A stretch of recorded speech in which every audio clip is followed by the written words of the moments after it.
Be seated.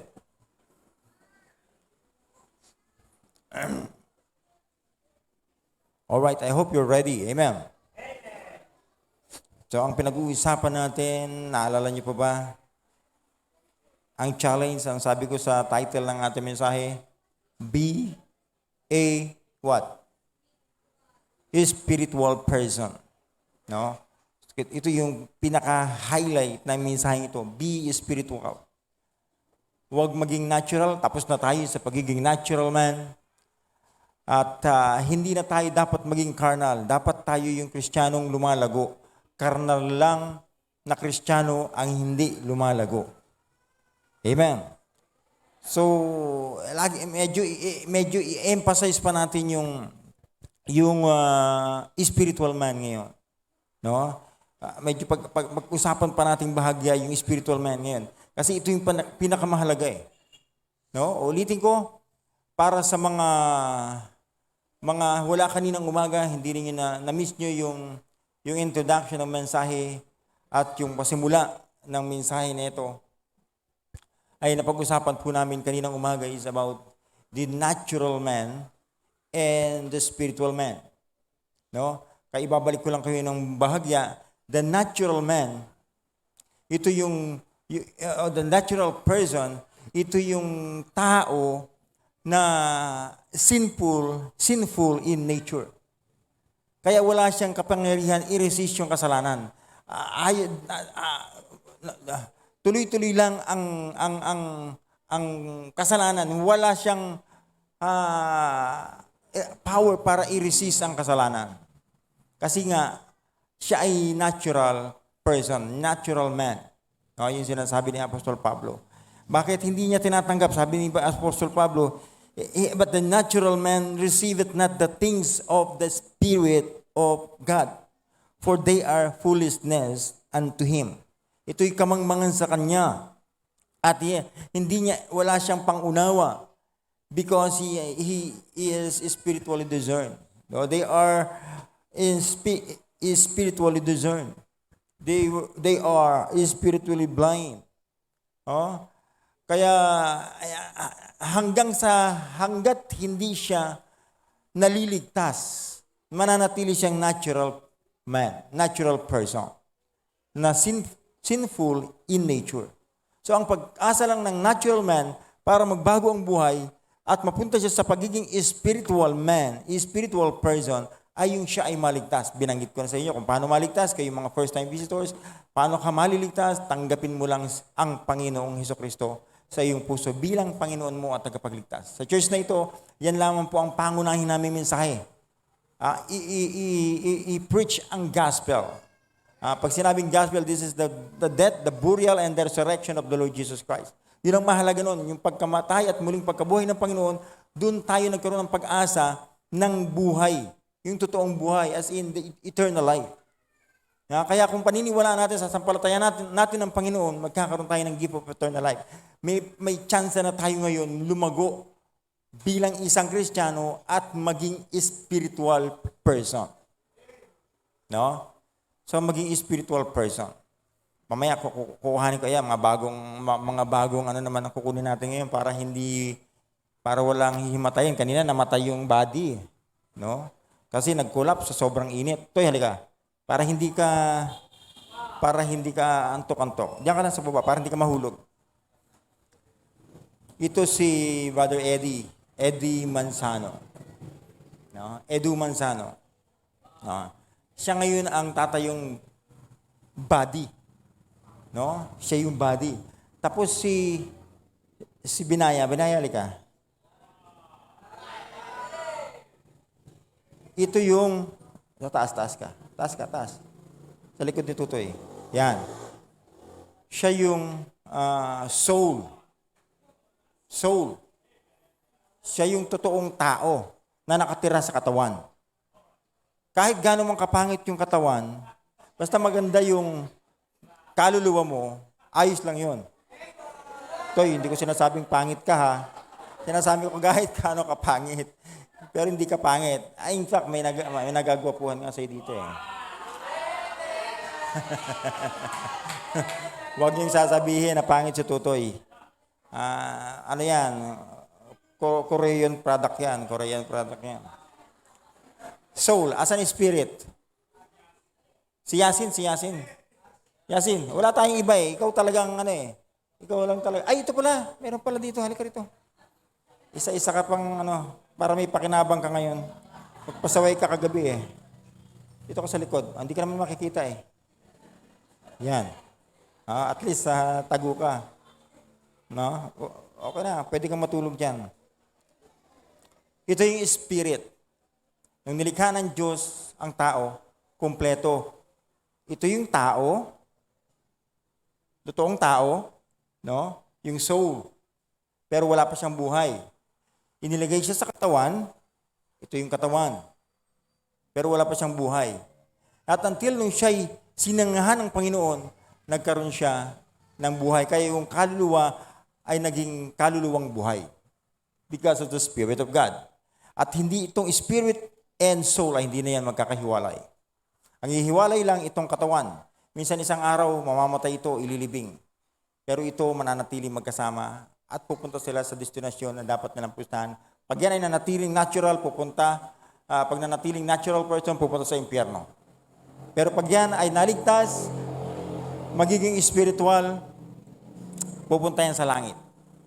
Alright? Alright. Tuloy natin ang ating pinag-uusapan. Tayo lang kayo Magandang exercise yan. Hindi ka antukin dyan, Toy. Ito pala ang gagawin ko tuwing linggo. Gagawin ko na lang itong illustration si Tutoy para... Alright. Asa na ba ako? So, I hope nakukuha niyo po yung ating pinag-uusapan. Binalik ko lang kayo kanina sa umpisa. Binigyan ko kayo ng background. Yan yung composition ng human. As a human being. Ang human being may soul, body, and spirit. No? So, ngayon ay nandito na tayo sa spiritual man. Tapos na tayo sa natural man. Itong natural man na ito, natural person na ito, pag hindi nakakilala sa Panginoong Jesucristo, hindi sumampalataya sa Panginoon, pag yan ay namatay, pupunta sa impyerno. Pero since na ito'y tinanggap niya na ang Panginoon, ligtas na yan, hindi na pupunta sa impyerno. He need to be spiritual. Hindi porque ligtas ay spiritual. Dapat maging spiritual. Pero hindi porque naligtas ay spiritual na. Yan yung susunod natin pag-uusapan mamaya. About carnality, the carnal person. Pero this time, gusto ko lang i-emphasize sa inyo yung will. Kanina napag-usapan natin about the body, the same body, yung spiritual person, na meron din yung natural, meron ding flesh, pero yung flesh niya ay ang desire na ay i-glorify ang Panginoon at yung kanyang mind ay mind na ng Panginoong Jesucristo. Meron siyang single mind at ang kanyang will ay lumakad sa espiritu ng Diyos. Galatians chapter 5. Basahin ko lang. Balikan natin to. Nabasa na natin to kanina pero gusto ko lang i-emphasize. In Galatians chapter 5, in verse 16, sabi yan, this I say then, walk in the Spirit, and ye shall not fulfill the lust of the flesh. No? Just lumakad ka lang sa Spirit, sa Espiritu ng Diyos, walk in the Spirit. Ibig sabihin, lumakad ka lang ayon sa banal na Espiritu ng Diyos, sa udyok ng banal na Espiritu ng Diyos, na nananahan dyan. And by the way, nang nakalimutan ko, kung hindi nyo na-miss nyo man, nung ito'y naligtas, tinanggap niya si Kristo, siya ay tinatakan na ng banal na Espiritu ng Diyos. So, idagdagan natin ang banal na Espiritu ng Diyos para, bagamat, ano na yan mukha ka namang Espiritu pero hindi ko na alam kung banal na. Halika. Bilis. Nung ito'y naligtas, tinatakan siya ng banal na Espiritu ng Diyos. Hindi ang karagdagan na banal na Espiritu ng Diyos. Nakikita nyo. Kaya dapat susunod lang siya sa banal na Espiritu ng Diyos. No? Yung banal na Espiritu ng Diyos nanahan sa katawan. Sa katawan niya, nandyan din yung kaluluwa at Espiritu. to complete the human body. The human nature. Nung naligtas, tinataka ng banal na Espiritu ng Diyos. Yan. Yung banal na Espiritu ng Diyos, mananatili na rin yan dyan, hanggang sa umuwi sa langit. Kasi yan ay Kristiyano na, wala tayong magagawa. Kristiyano na yan eh. Kahit ayaw mo dito, makakasama mo to sa langit. Kasi kapatid mo talaga to sa pananampalataya eh. Parehas nyo nang tinanggap si Kristo. Kaya may tatak na yan na banal na Espiritu ng Diyos. So lahat yan ay nasa loob ng katawang ito. Yung kaluluwa, tirahan tong katawan na to. Yung kaluluwa at Espiritu, magkasama yan, kasama dito. At ito yung Espiritu ng Diyos, nakatatak na rin dyan sa tao na yan. Alright? So I hope na nakuha nyo. Kaya ang sabi doon, ni Apostol Pablo, walk in the Spirit. As you lead by the Spirit, just walk in the Spirit. Habang nililid ka ng banal na Espiritu ng Diyos, kung saan ka nililid, kung anong sinasabi sa iyo, doon ka lang pumunta. At sabi doon, if you walk in the Spirit, ye shall not fulfill the lust of the flesh. Naunawaan nyo? Kung anong sasabihin sa iyo ng banal na Espiritu ng Diyos, pag alam mong mabuti at alam mong para sa ikaluluwa natin ng Diyos, yan na yung leading ng banal na Espiritu ng Diyos.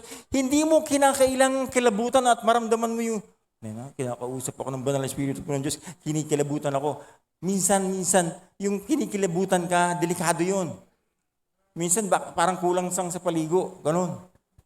No? So, hindi yung kinikilabutan ka, kaya kinakausap ng banal na Espiritu ng Diyos. Hindi mo kinakailangan kilabutan para kausapin ka ng banal na Espiritu ng Diyos kasi meron ka na banal na Espiritu ng Diyos sa iyong katawan at meron kang salita ng Diyos na lagi mong kasama. So sabi ni Apostol Pablo, just walk in the Spirit and ye shall not fulfill the lust of the flesh. Kasi nga, itong lust na ito, itong desire na itong flesh na ito, ay kasalanan. Naligtas ka lang, pero yung sinful nature niya, nandyan pa rin sa loob ng katawan na yan. At pag hindi ka sumunod sa Espiritu ng Diyos, gagawin mo pa rin yung gusto mong dating gawin. Are you listening? Kung ito man ay mahilig dati sa alak, mananatiling mahilig sa alak to kung hindi siya susunod sa banal na Espiritu ng Diyos. Amen. Kung ano man kinakagiliwan ito, yung lust, yung evil desire, hanggat hindi siya sumusunod, nagpapasakop sa banal na Espiritu ng Diyos, yun pa rin ang gagawin niya. Mamaya pagkausapan natin yung carnal person. Pinag-uusapan natin yung spiritual person. Sabi niyan, just walk in the Spirit, and ye shall not fulfill the lust of the flesh. Sabi niyan, for the flesh lusted against the Spirit, and the Spirit against the flesh, and these are contrary one to the other, so that ye cannot do the things ye would. But if ye be led of the Spirit, ye are not under the law.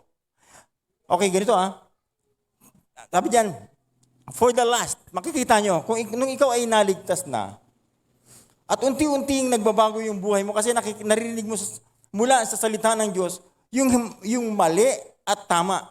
Yung tama mong gawin at hindi mo dapat gawin. No?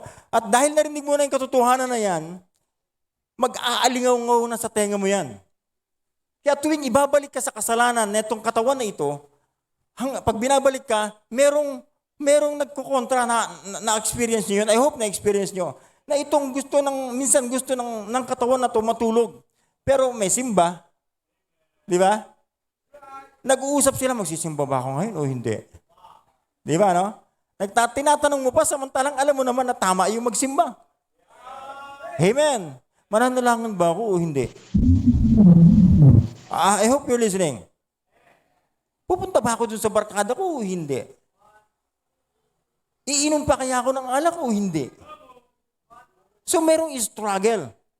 Pag sinundo ka na ng barkada mo, pare, shot lang. Nagdadalawang isip ka pa, samantalang alam mo na yung tama. At alam mo hindi na dapat gawin yung dati mong ginagawa. Di ba? So it's contrary. Kaya nga kinakailangan mong lumakad ayon sa udyok ng banal na Espiritu ng Diyos. If not, mananatili itong gagawa ng kasalanan. I hope you're listening. No? So merong battle within. Buhat nung naligtas tayo, meron ng battle dyan. No, magbibigay ba ako ng tithes o hindi? Battle yun. Mag-offering ba ako o hindi? Battle yun. Magsa-sacrificial offering ba ako o hindi? Battle yun. Magsusol winning ba ako o hindi? Battle yun. Ha? Magbabasa ba ako ng Bible ngayon o hindi? Battle. There is battle within. Amen. Kasi nga ito yung kasalanan na nananatili sa katawan na to, maliban na lang ito ay sumunod sa banal na Espiritu ng Diyos, ganun pa rin ang gagawin niya. Amen. Kaya nga sabi ni Apostol Pablo, walk in the Spirit and ye shall not fulfill the lust of the flesh. Amen. Alright? Balik tayo. Sabi niya sa last verse, but if ye led by the Spirit, ye are not under the law. Alam niyo ba? Hindi mo na kinakailangan ng batas kung ikaw ay lalakad sa banal na Espiritu ng Diyos. Kaya napansin mo ba, meron kang in-invite, no? Alaga, church tayo. Ang church namin diyan sa Maligaya, no? Patapos mo masyiran. Ang susunod na tanong sa iyo, marami din bang bawal sa inyo? Di ba? Marami bang bawal sa inyo? In fact, wala namang bawal sa atin. Are you listening? Walang bawal sa church na ito. Hindi ka pinagbabawalan dito na ikaw ay manligaw o magpaligaw. You don't need to follow the law. Amen. Hindi na tayo sumusunod sa batas na binigay ng Diyos kay Moses. We're no longer under the law given to Moses. Kasi yung batas natin ay ayon na sa batas ng Panginoong Jesucristo at ayon sa udyok ng banal na Espiritu ng Diyos. At kung lalakad ka lang, susunod ka lang sa banal na Espiritu ng Diyos yan, hindi mo na gagawin yung dating kasalanan na ginagawa mo. Huwag kang matakot sa bawal. Walang bawal. Sumunod ka lang sa banal na Espiritu ng Diyos. Hindi mo kinakailangan ng bawal-bawal. Amen. Walang bawal. Matututunan mo lang, ang tuturuan ka lang ng church na ito kung paano sumunod sa banal na Espiritu ng Diyos na sa iyo ay nananahan ngayon. Hindi ka pagbabawalan. Hindi ka pagbabawalan. Inom ng alak, sige lang. Inom ka lang ng alak kung gusto mo. Ha? Pero hanggang kailan? Yang bang pag-inom ng alak ay makapagbibigay ng glory sa Diyos? Yang bang paglalaro mo ng empel makapagbibigay ng glory sa Diyos? Yang bang pagsusugal mo makapagbigay ng kaluwalhatian sa Diyos? Yang bang pakikipag-boyfriend, pakikipag-girlfriend mo nakakapagbigay ba yan ng kaluguran sa Diyos? O inililid ka lang yan sa panibagong kasalanan? No? You're no longer under the law. We're no longer under the law. We don't need to follow the law in order for us to get saved. We're already saved. And if we are saved, ang kinakailangan natin gawin, sumunod lang sa Diyos. Sa banal na Espiritu ng Diyos na nasa iyo na. Ayan nililid ka na, susunod ka lang. Pero minsan, at gaano kadalas ang minsan, kahit na alam natin na tinuturuan tayo, pinapasunod tayo ng banal na Espiritu ng Diyos, hindi tayo sumusunod sa Kanya. Amen. Amen. I hope you're listening. Kaya nga, tignan nyo, pag sumunod ka sa banal na Espiritu ng Diyos, diba, pinakita na dyan kung ano yung trabaho ng lust. Pinakita na dyan eh. Now, the works of the flesh, ang trabaho ng flesh, the work of the flesh are manifest, which are this: adultery, fornication, uncleanness, lasciviousness, idolatry, witchcraft, hatred, variance, emulations, wrath, strife, seditions, heresies, inveighings, murders, drunkenness, revelings, and such like, of the which I tell you before, I have also told you in time past, that they which do such things shall not inherit the kingdom of God. Pag nanatili kang natural man, hindi ka magmamana ng kaharian ng Diyos. You cannot see the kingdom of God. Kaya nga sabi ni Apostol Pablo, ng Panginoon, kay Nicodemus in John chapter 3 verse 3, except a man be born again, he cannot see the kingdom of God. Maliban na ang tao'y maligtas, tanggapin si Kristo bilang Panginoon niya at tagapagligtas, hindi siya paghaharian ng Diyos, hindi niya makikita ang kaharian ng Diyos. Amen. So walk. Ang exhortation is to walk in the Spirit so that hindi mo susundin yung pita ng laman. No? Ang anong mangyayari? Ano ba yung bunga ng banal na Espiritu ng Diyos? Sabi niyan sa verse 22, but the fruit of the Spirit is what? Love, joy, peace, long-suffering, gentleness, goodness, faith, meekness, temperance. Against such there is no law. You don't need the law if you have the Spirit of God. Kaya nga habang sumusunod ka sa banal na Espiritu ng Diyos, lakad, para hindi ka antukin, lakad, ikot ka dun sa pulpito. Sunod. Lakad, ikot dun. Sige, sunod. Uy, bagal-bagal naman itong mga, sunod, sa petan. Ikot lang, mga 10 beses. So habang sumusunod ka sa banal na Espiritu ng Diyos, nadidevelop dyan yung love mo, nadidevelop dyan yung joy mo, nadidevelop dyan yung meekness mo, nadidevelop dyan yung temperance mo, habang ikaw ay sumusunod sa banal na Espiritu ng Diyos. So wala na mag-uutos sa'yo, kinakailangan magsimba ka, hindi na. Kasi sumusunod ka sa banal na Espiritu ng Diyos, alam mong tama ang magsimba, pupunta ka sa simbahan para sumamba sa Diyos. Alam mong tamang gumising ng alas 4 para manalangin, hindi ka nagigisingin para manalangin, kundi kusa kang gigising para manalangin, para makinig ng exhortation every now and then. Because we're just following the leading of the Holy Spirit. Amen. I hope you're getting the point. I hope naunawaan niyo po. Kaya nga, sabi na, just walk in the Spirit and you shall not fulfill the lust of the flesh. Kahit ano pang ka-evil ang desire nito, hanggat ang desire mo sumunod sa banal na Espiritu ng Diyos, hindi ito magwawagi sa kanyang evil desire. Amen. Kaya yun ang mahalaga. Meron tayong mindset. Kaya nga sabi kanina, let this mind be in you, which are in Christ Jesus. Magkaroon tayo ng kaisipan ni Kristo. Ang kaisipan ni Kristo, sumunod lang sa Ama. Dapat yung kaisipan natin bilang isang Kristiyano, sumunod lang sa banal na Espiritu. Just walk in the Spirit and you shall not fulfill the lust of the flesh. Para tuksuhin ka man, pag alam mong tama, gagawin mo pa rin ang tama. Kahit natawagin ka pa ulit, pare, isang shot lang. Para isang pop lang. Pare, daan ka muna. Kahit tawagan ka pa ng tawagan ni Pasing, matagal ka nang di dumadaan dito Hindi mo na siya i-entertain. Bakit? Puspos ka ng banal na Espiritu ng Diyos. To indwell the Spirit of God in your mortal body is one thing. But to be filled with the Holy Spirit is another thing.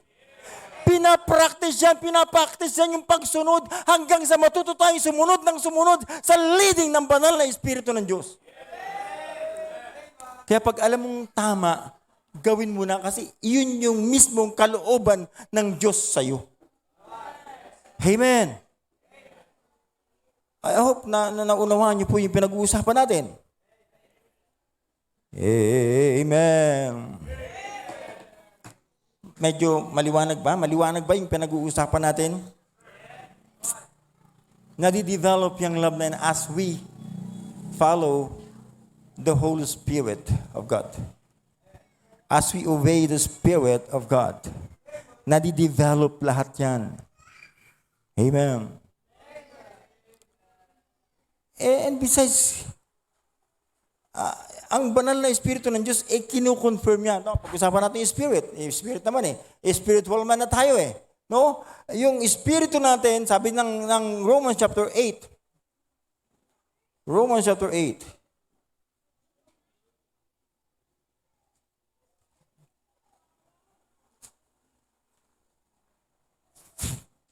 Romans chapter 8, in verse 9. But ye are not in the flesh, but in the Spirit. If so be that the Spirit of God dwell in you, now if any man have not the Spirit of Christ, he is none of His. Pero, kumpirmado naman natin eh.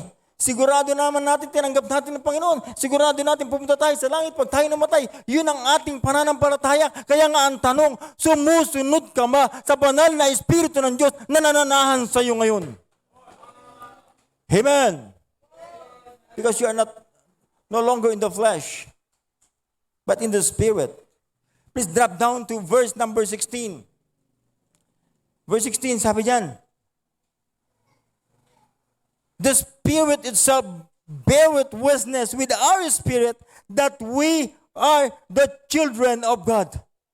Konfirmado naman na anak naman talaga tayo ng Diyos. Sabi doon, yung Espiritu ng Diyos, yung Espiritu natin ay kinukonfirm ng Espiritu ng Diyos na tayo nga ay anak ng Diyos. Anak ka na ng Diyos ngayon, kapatid.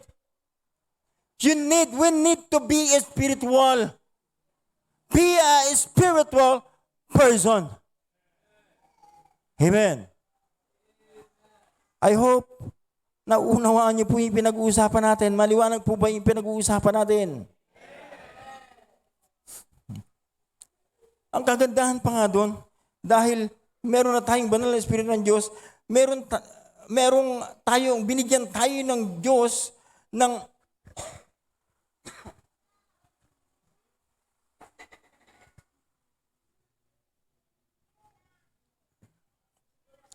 eternal security, bagay na wala sa mga ibang professing Christians. Yung walang kasiguraduhan ng langit, walang kasiguraduhan ng kaligtasan. Ephesians chapter 1. Ephesians chapter 1. Binanggit na rin natin ito kanina sa verse 13. Sabi diyan, in whom ye also trusted after ye heard the word of truth, the gospel of your salvation, in whom also after that ye believed, ye were sealed with the Holy Spirit of promise. Sabi sa verse 14, which in the earnest of our inheritance until the redemption of the purchased possession unto the praise of His glory. Niligtas tayo ng Panginoon. After we heard the gospel of truth, sabi sa Romans chapter 10 and verse 17, faith cometh by hearing and hearing by the word of God. Nagkaroon tayo ng pananampalataya nung tayo nakapakinig ng salita ng Diyos. At tinanggap natin ang Panginoong Jesucristo, kaya tayo naligtas. Tinanggal tayo ng Diyos sa pagiging natural man, natural person. Iniligtas niya tayo, ginawa niya tayong anak niya. At nanahan sa atin yung banal na Espiritu ng Diyos at ang exhortation sa atin, sumunod lang tayo sa banal na Espiritu ng Diyos, hindi natin kinakailangan ng bawal-bawal. Amen. Kasi hindi ka ililid sa masama ng banal na Espiritu ng Diyos. So hindi mo kinakailangan ng bawal. Hindi na sasabihan sa yung bawal ang drugs, bawal ang sugal, bawal ang ambisyon. Hindi na. Sumunod ka lang sa banal na Espiritu ng Diyos. No? Kaya dito sa church na to, walang bawal. Isa lang ang bawal, kasalanan. At para ma-avoid mo yung kasalanan, sumunod ka sa banal na Espiritu ng Diyos. Amen. So I hope naunawaan po natin yung nating pinag-usapan. Okay lang kayo? Ha? Gentlemen? Okay lang kayo, gentlemen? Ha? Alright. Sabi niyan sa chapter 2, in verse 10, ng Ephesians, for we are His workmanship, created in Christ Jesus unto good works, which God hath before ordained that we should walk in them. Tayo po ay finished product ng Diyos. Handiwork. Nating natural man, pero iniligtas ng Panginoon, nilagyan, tinatakan ng banal na Espiritu ng Diyos. Katunayan na tayo ay pag-aari na ng Diyos. No? Kaya walang tayong dapat gawin kundi sumunod lang sa Diyos. Anak ka na ng Diyos eh. Ang masakit na katotohanan, anak ka na ng Diyos, pero iba ang sinusunod natin. Amen. Ito na ang pag-uusapan natin ngayon, the third person. The fleshly or carnal person. Ito na yung dinidil ni Apostol Pablo sa 1 Corinthians chapter 3, binasa natin kanina. Sabi diyan, and I, brethren, could not speak unto you as unto spiritual, but as unto carnal, even as unto babes in Christ. Yung pagiging babes in Christ, normal na mararanasan natin yan nung bago tayong mananampalataya. Kaya nga para ma-overcome natin yung pagiging baby sa pananampalataya, sabi doon, desire the sincere milk. Ano yung sincere milk? The Word of God. Desire the sincere milk of the Word of God that you may grow thereby. Yung magpapalago sa atin ay purong salita ng Diyos. Kaya pag hindi tayo lumago, ibig sabihin, nagkulang talaga tayo sa salita ng Diyos. I hope you're listening. So sabi ni Apostol Pablo, I have fed you with milk and not with meat. Hindi ko kayo mapakain. Ang pinapakain ko sa inyo ay gatas at hindi karne. For ye were not able to bear it, neither yet now are ye able. Hindi ko tayo makapakain ng matitigas kasi hindi nyo manguya. Bata pa rin kayo sa pananampalataya. For, sabi sa verse 3, for ye are not yet carnal. For ye are yet carnal. For whereas there is among you, bakit niya nasabing sila ay carnal? Meron pang inveighings, strife, division, may kakabaha-bahagi pa sa loob ng iglesia, sa loob ng katawan ng Panginoon. So ito, are ye not carnal? And walk as men, you still walking in the same thing. The same thing. Nung ikaw ay natural man pa, nung ikaw ay unsaved pa, ganun pa rin ang paglakad mo. Karnal ka pa rin. Kapatid, pinapaalala ni Apostol Pablo na ikaw ay ligtas na at hindi ka na dapat maging carnal. I hope you're listening. Tingnan natin, ulit. Yung carnal person ay merong body. Toy, taas ang kamay. Hindi na ako lalapit gano'n. Toy. Narinig mo ako. Yan. Yan yung katawan. The body. Yung body na yan, kung okay lang, baba na Toy. Yung body na yan, katulad yan ng body ng natural man. So, ang pinag-uusapan natin, carnal tapos na tayo sa spiritual. Tapos na tayo sa natural, tapos na tayo sa spiritual. Ang pinag-uusapan natin ngayon yung carnal. Of course, ang main thing is the spiritual. Yan naman ang babalik-balikan natin. Yun naman ang i-emphasize natin. Mahalaga na maging spiritual tayo. No? Pero yung body na yan, na si Totoy, the same nararanasan ng body ng natural man, nagkakasakit, sumasakit ang ulo, nagkakaroon ng diferensya sa kidney, sa baga, nagkakaroon ng iba't ibang uri ng karamdaman, nagkaka-COVID. No, yan yung body. I hope you're listening. Iba't ibang karamdaman nararanasan niya. Pero tignan yung pagdating sa flesh, balikan natin yung Romans chapter 8.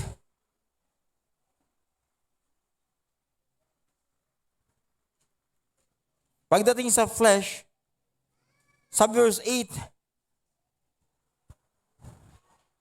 so, sa verse 8 ng chapter 8 ng Romans, so they that are in the flesh cannot please God.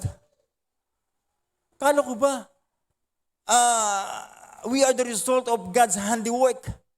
We are created in Christ unto good works.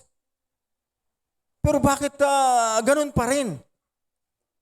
Yung trabaho natin hindi pa rin makapagbigay ng kaluguran sa Diyos. Amen? So the ingrained habit, or it is difficult to change, ibig sabihin the ingrained habit, patterns still appeal to the mind to live independent to God. Yun pa rin yung dominant sa kanya yung pagiging natural man niya.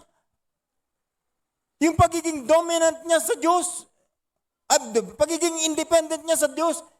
Ibig sabihin, hindi siya dependent sa Diyos, ayaw niya ng Diyos. Nandiyan na yung banal na Espiritu ng Diyos, pero ayaw niyang sumunod sa banal na Espiritu ng Diyos. Siya yung carnal.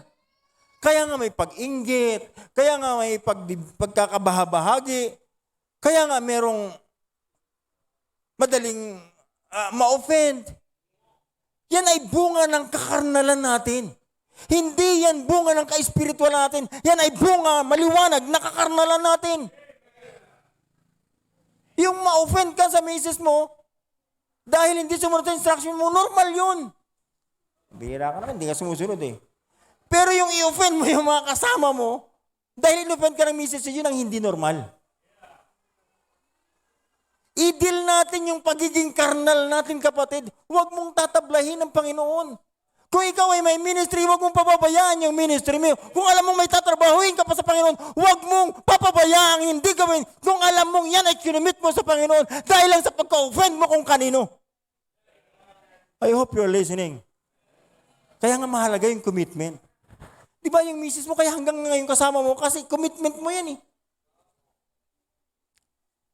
Kung commitment mo yan na hindi mo talaga iiwan dahil committed ka sa Kanya, dapat ganun din tayo lalo na sa Panginoon. Kung anong kinumit natin sa Panginoon, oras man yan, ano man yung pinumit natin sa Panginoon, pera man yan, dapat hindi natin babawiin pag merong nang offend sa atin.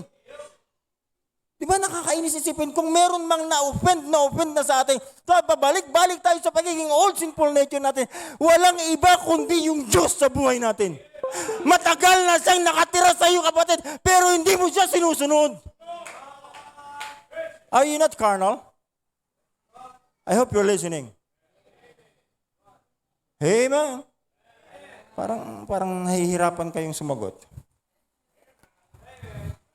Parang nakaka-relate na kayo ngayon sa pinag-uusapan natin. Kanina malakas ang amen, ngayon parang hindi na.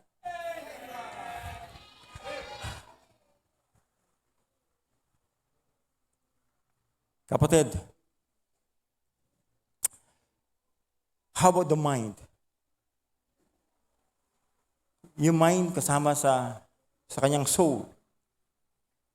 Yung mind ng carnal person is a double-minded mind.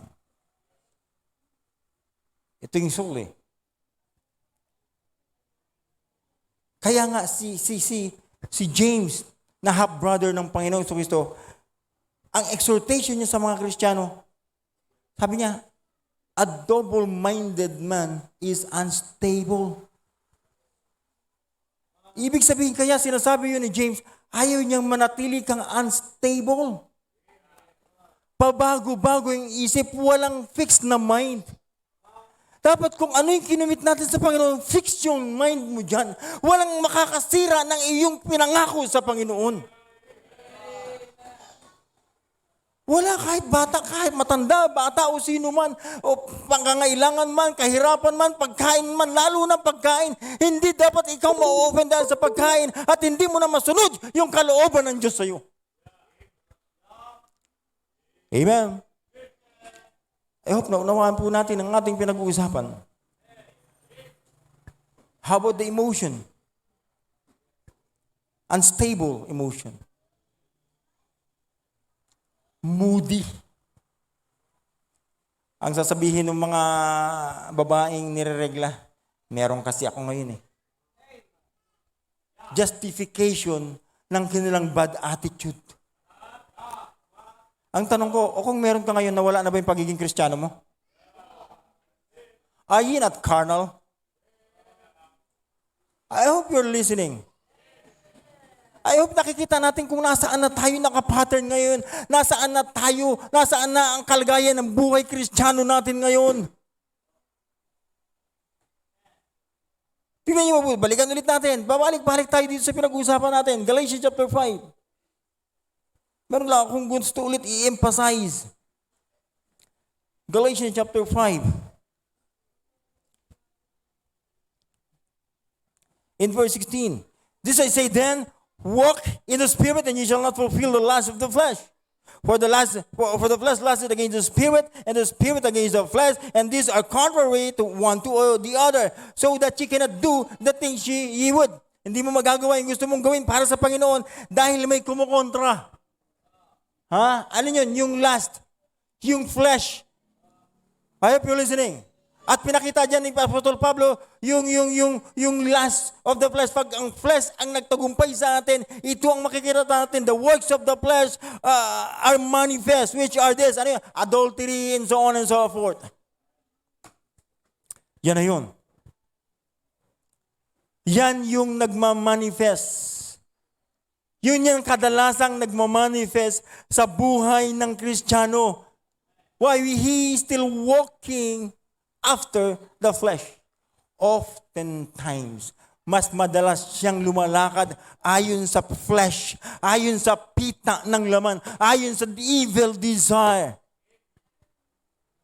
At seldom siyang sumusunod sa banal na Espiritu ng Diyos, kaya hindi magbunga yung banal na Espiritu ng Diyos. Hindi natin makita yung Spirit of love, Spirit of joy, peace, long-suffering, gentleness, goodness, faith, meekness, temperance. Ang nakikita pa rin sa atin ay yung kataas-taasang pride natin. Why? Are ye not carnal? Are you listening? Kaya nga pagdating sa will,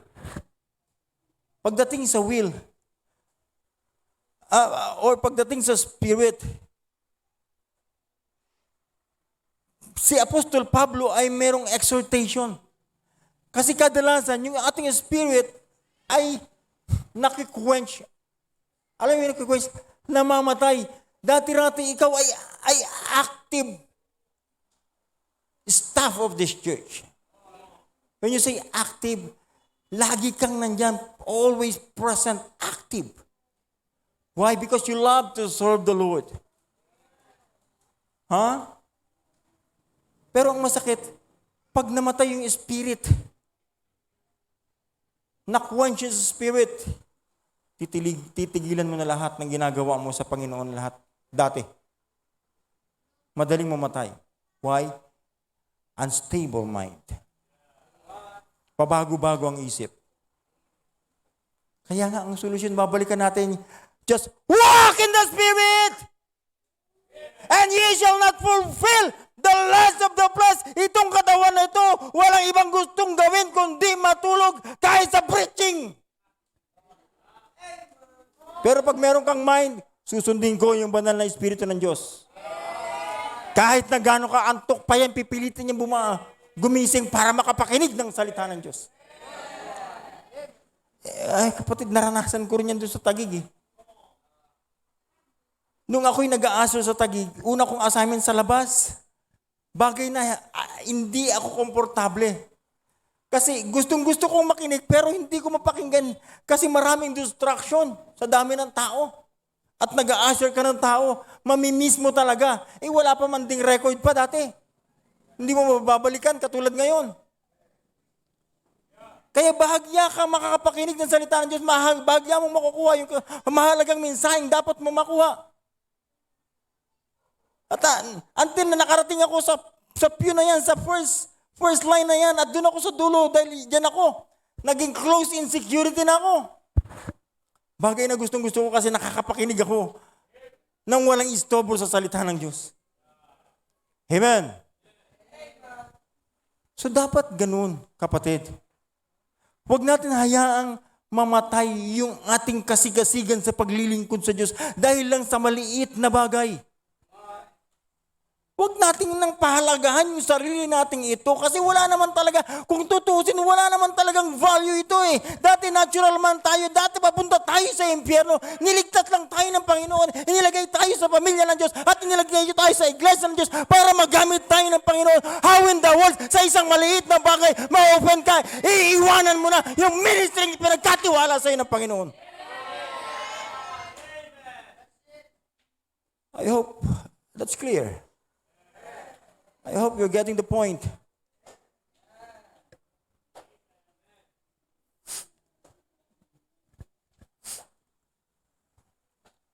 Kaya nga sabi ni Apostol Pablo in 1 Thessalonians chapter 5.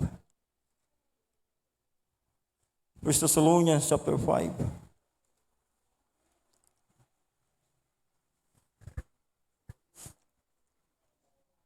Sabi niya sa verse 19, quench not the Spirit.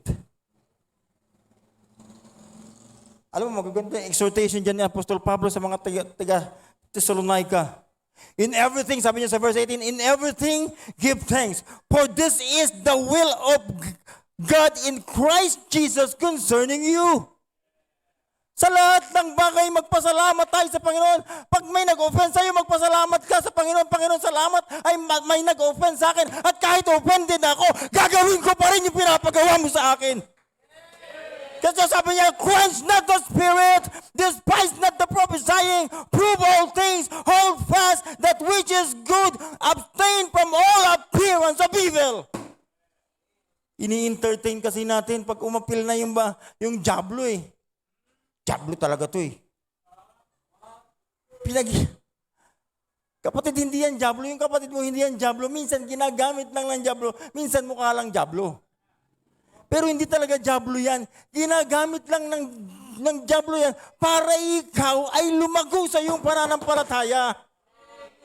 Pero pag nagpa-apekto ka dyan at hindi mo na nagawa, yung iyong kinumit sa Panginoon, kapatid, are you not carnal? Now tell me, are you spiritual or carnal? Tell me. Amen. Alam mo, ang pinakamagandang illustration sa isang karnal na Kristiyano, ang karnal na Kristiyano ay parang unyango.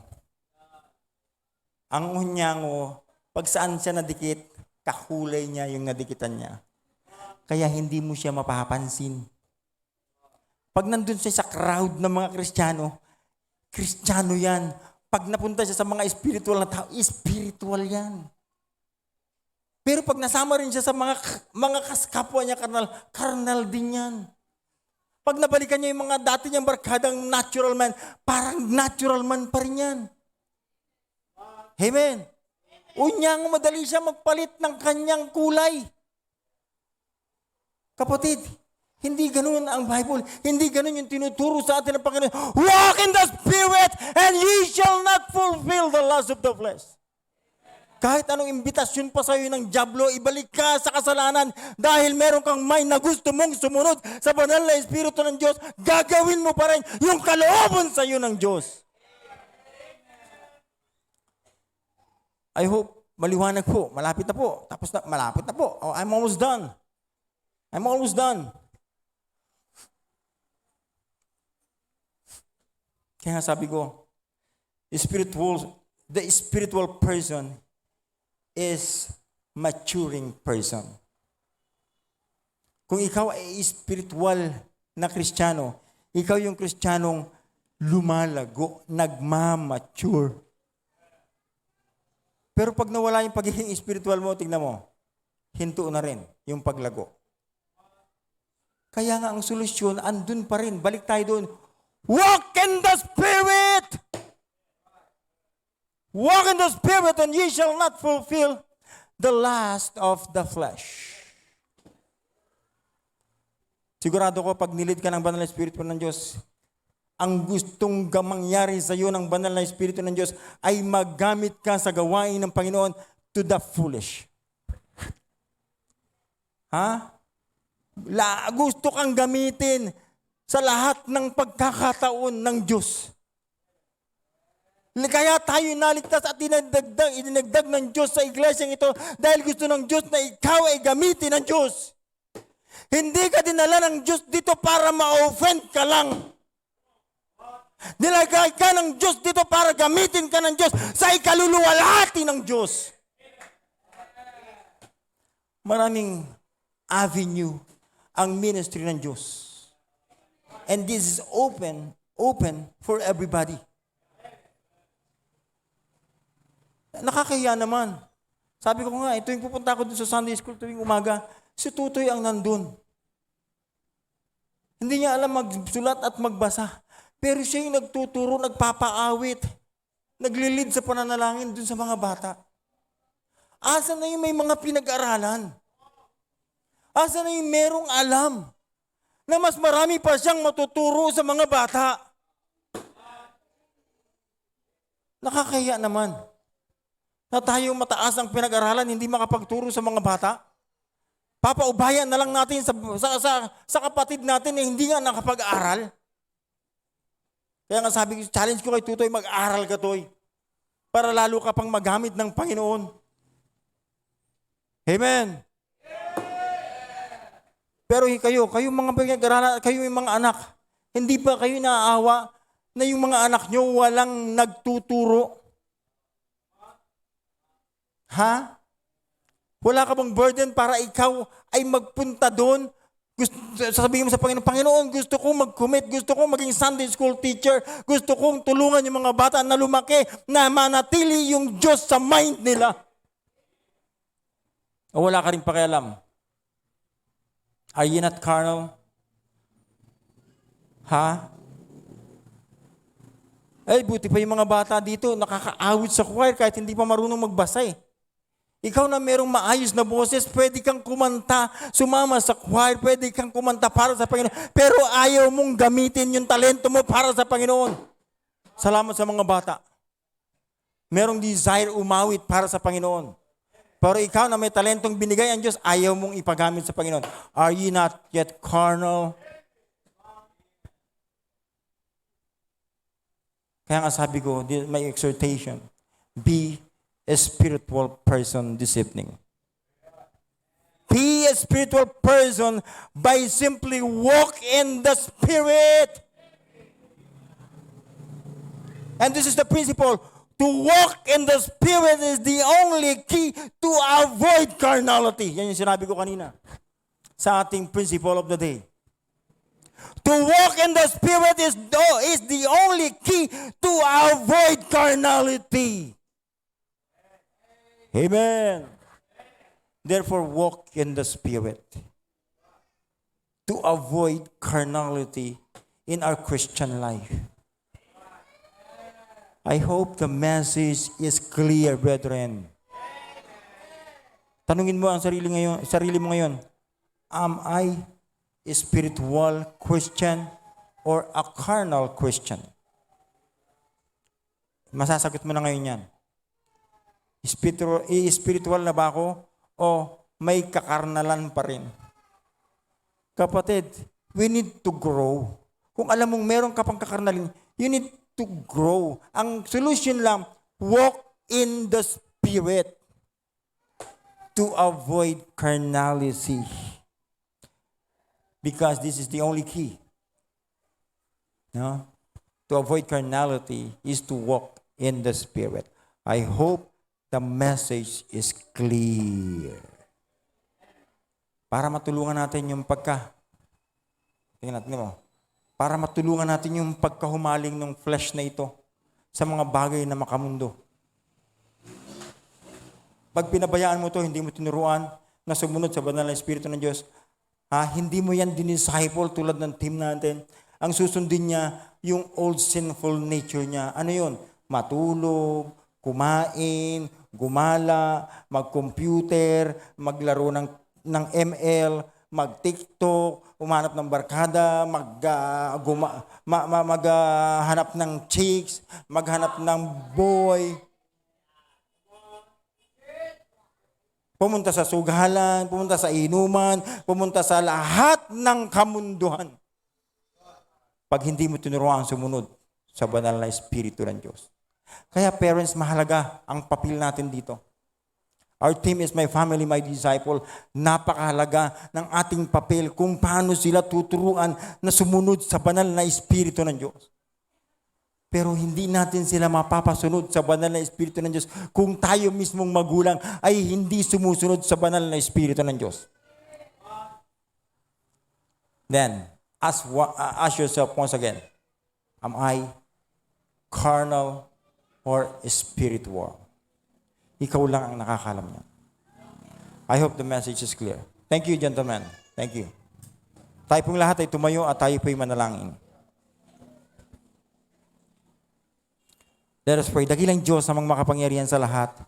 Nagpupuri po kami at nagpapasalamat, O Diyos, sa natapos po namin pag-aaral ng iyong mga salita. Thank you so much, O God, for your word. Thank you for the message. I pray na pagpalain mo po ito sa puso at isipan ng bawat sa puso amin. Tulungan niyo po kami na sumunod sa banal na Espiritu ng Diyos na minsan niyo nang itinatak po sa aming mga buhay, sa aming katawan mismo, sa aming body. Tulungan niyo po kami na manatili ito sa aming isipan na kinakailangan naming sumunod sa banal na Espiritu niyo, O Diyos. O God, maraming salamat po. Ibinabalik po namin ang kapurihan, ang kalwalatian po sa inyo. At patawad po sa bawat pagkakasala at pagkukulang po namin. Ito po ang aming dalangin sa pangalan ng Jesus. Amen. Kung saan bahagi man tayo kinausap ng Panginoon sa mensaheng ito, bakit hindi tayo lumapit sa altar, makipag-usap tayo sa Panginoon? Why don't you come, bring your family to the altar and pray to God? Kung anumang commitment meron kayo sa Panginoon, bakit hindi natin ilapit sa Panginoon?